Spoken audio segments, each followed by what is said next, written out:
দেখুন দেখুন, আপনার কথা শুনে সাহেবের কাছে শুধু শুধু আমাকে অপদস্থ হতে হলো। আপনি তো আমাকে বলেছিলেন সাহেব আমার বাংলা জ্ঞানে খুব খুশি।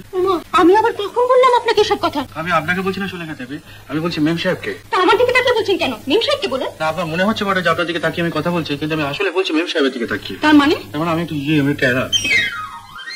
তুমি টেরা? বাপ এসে টেরা। অমনি ফাঁস করে টেরা হয়ে গেলে? হ্যাঁ মেম সাহেব।